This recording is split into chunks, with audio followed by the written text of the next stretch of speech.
It's Carlos and Chris here at Ultimate Fitness Training, Jet Fitness, Erdington. So today we're doing a video in order to help us become our greatest version. So it's about Ask the Trainer show. So Chris is going to be asking me questions based on obviously fitness, training, diet, whatever I think he's going to ask me. Maybe not be that. Maybe it's how England in push is going to get on in the World Cup. I don't know. But anyway, we've got the World Cup starting today, so it'll be great. So, but I'm sure Chris is going to be asking me things related to fitness, so hopefully I know a thing or two about that. So let's see, over to Chris. Yeah, so the first question I've got is, people that are very new to the gym always seem to be struggling with confidence and things like that. So that seems to be the main barrier for people actually starting. So do you have any advice on to give people that can get over that barrier to get themselves started on their journey? Yeah, I mean that is a very good question.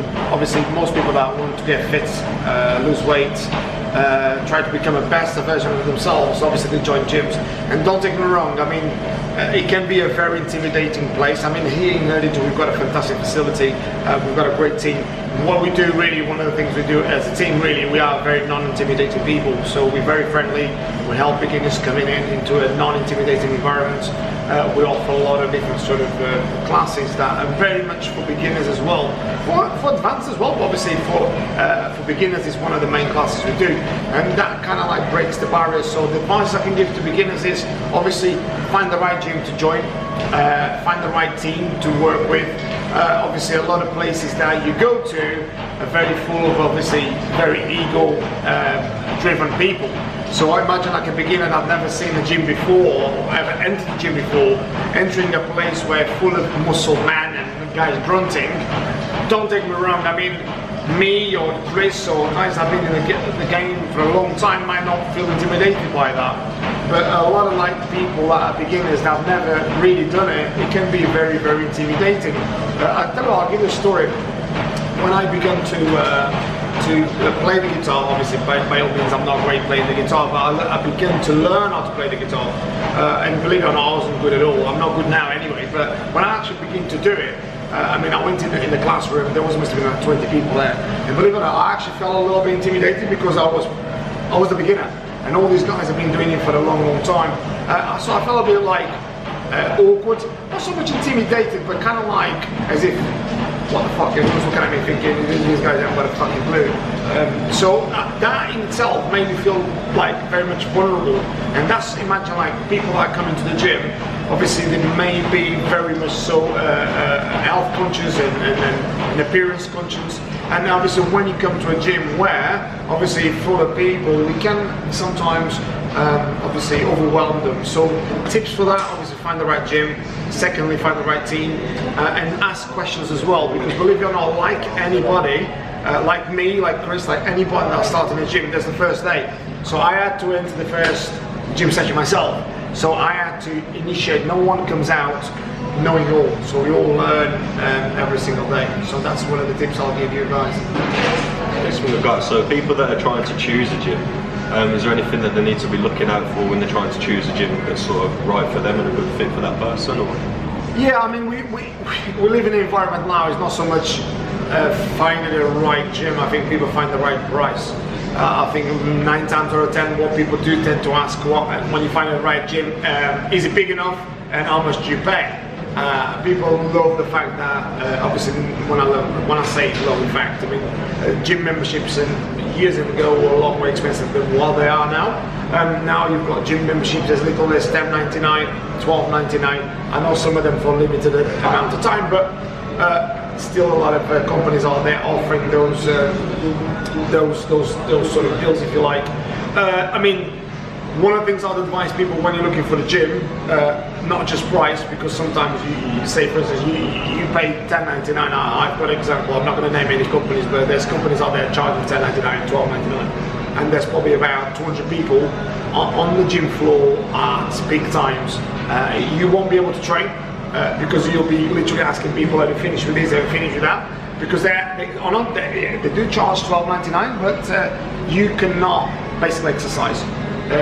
When I say you might be able to exercise in a shoebox if you like. There's many ways of doing it, but if you're really, especially beginners that probably don't know what they're doing, you will very much so find that a lot of the equipment that you really want to use being occupied all the time, especially in peak hours. And people that work 9 to 5 peak hours are peak hours. You know, obviously if you work shifts, sometimes you can get away with it, but people that obviously work in that are free peak hours that come to the gym, you may find hard. Now, things I would advise you is obviously go and visit the gym for a couple of times. Find a team, see if the team's friendly as well, because a lot of the time it's not just about how cheap the gym is and how big the gym is, because a very, very, very big gym might be very big, but at peak times is full, whereas a small gym at peak times might have a lot more space than a bigger gym have. So I definitely obviously check that out. Team is very important. Make sure the team obviously that work in the gym, one, obviously are knowledgeable, and two, obviously are friendly, three, help you become a better version of yourself. And that's the things I definitely advise beginners to do. Yes, and the next one is obviously you specialise in body transformations and things like that. How do you specifically work out what each individual client needs? So is there a process that you go through, or is it just a case of you've been doing it for a while, so you kind of have that basic understanding of what's going to work for each separate client? All of those, yeah. I mean, first and foremost, one thing I do very much so is I listen to what people really want. Obviously, when people come to me, most trainers, we trainers are. I mean, there's all sorts of level trainers, but a lot of so-called experts. I mean, that been in the gym, maybe they've been qualified for 2 or 3 years and they call themselves experts. All of a sudden, they never change anybody, but I don't know. I don't know what type of expertise these guys have. And this is not me just sliding off. It's just true. A lot of guys out there that never really transformed anybody. They think they're just some sort of like superstar, but I don't know why. But that's just people. Now, if you've done it for a long time and you do it time and time again, fair play to the guys. You know, you become a bit of an expert. Now, what do I look for? First and foremost, I listen to what people really want.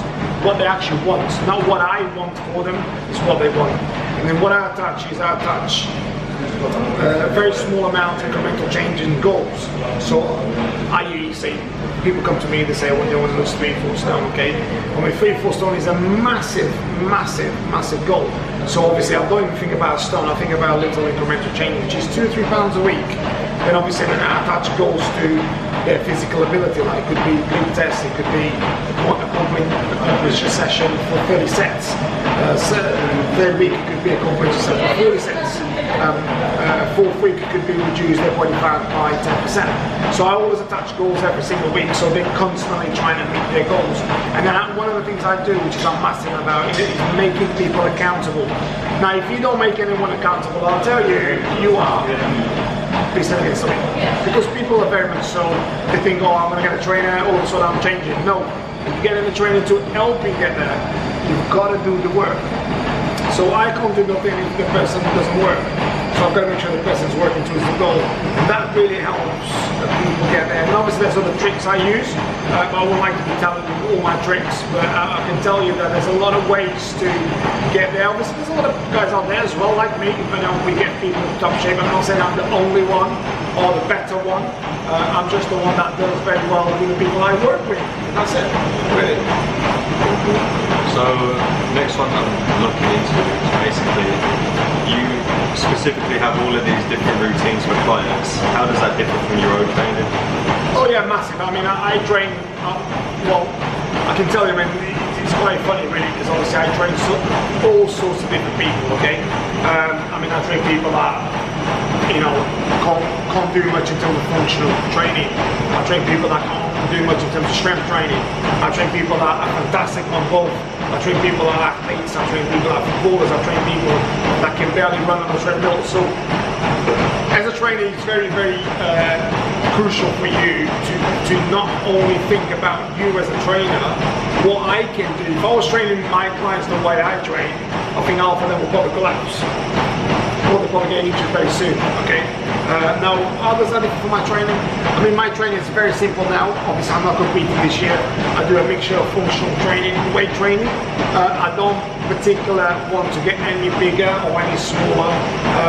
I just want to look reasonable well, healthy. One of the things I've started a couple of years ago as well, I eat more for health rather than to look a particular way. Years ago I was a bit more driven to how I looked. Now I'm more driven to to the way I feel. You know, and it's a bit of a shift really, because a lot of times I find we obsessed about the way we look. I personally feel as if I look decent and presentable, what I mean, for the profession I do, and I feel amazing. For me, it's a lot better than me looking like a fitness model and feeling like shit every single day. There's a lot of guys out there that take a lot of substances, they feel like death. Do you know what I mean? And how long can you sustain that for? So I want to be able to do pressure training when I'm 8 years of age. So I want to make sure that I'm healthy inside as well. Not where I look brilliant until I'm 40, and then down 40, I die when I'm 50. So I want to make, obviously I can die anyway, but what I'm saying is you're going to try to look after the inside as well. So your intestines, you make sure obviously you're eating alkaline food, make sure you're looking after your heart, make sure you're looking after your body really. And that's really the thing that a lot of us, trainers even, forget about it. I mean, we constantly educate the people, but we eat shit every single day. That's one of the things obviously I've implemented massively all year round, really. But don't take me wrong, I mean, sometimes I might have an odd, I don't know, fish and chips. I'm a human, I might have a pizza with my son, someone's pizza by the way. But obviously I won't say that I have that every single day, so I wouldn't. So really to resume, really obviously what I do with my clients is understand the clients, make sure they listen to the person as an individual. I make them accountable. I'm quite tough on them. I must be probably one of the toughest people that I'll probably have around. Because I do have a laugh with them, but I'm tough with them as well. But I'm fair. At the end of the day, if they come to pay me, I've got to make sure these guys are going to get results. Now, if they don't want to do it, I'll let them go. And I was instant guys. I mean, I don't have clients around just for the sake of them coming to see me, because I don't think that's fair. So I make sure people get results, and ultimately it's their benefit as well to do that. So I'll kind of answer the question. Yeah. Last one for me. Who's going to win the World Cup? That's a bit of a bad question. I mean, there's really good teams out there. I mean, England and Belgium are a strong team. Brazil looks very strong. Obviously, Portugal won the Europeans. That don't mean anything in any way, but I think they're full of confidence. There is Argentina. There's also obviously always Germany.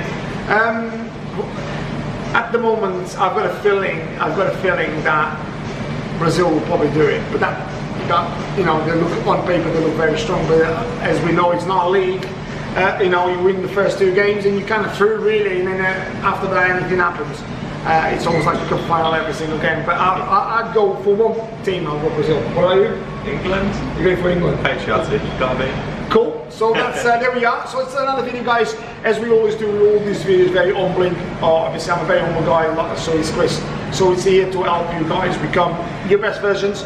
We don't want to come across as if we are the only ones and the best ones. It's not about that. It's about being the best you can be, being the best you can be for your people, and that's what we try to do every day. So with all that said, guys, stay happy, stay healthy, stay fit. Have a great day. Take care. Bye bye.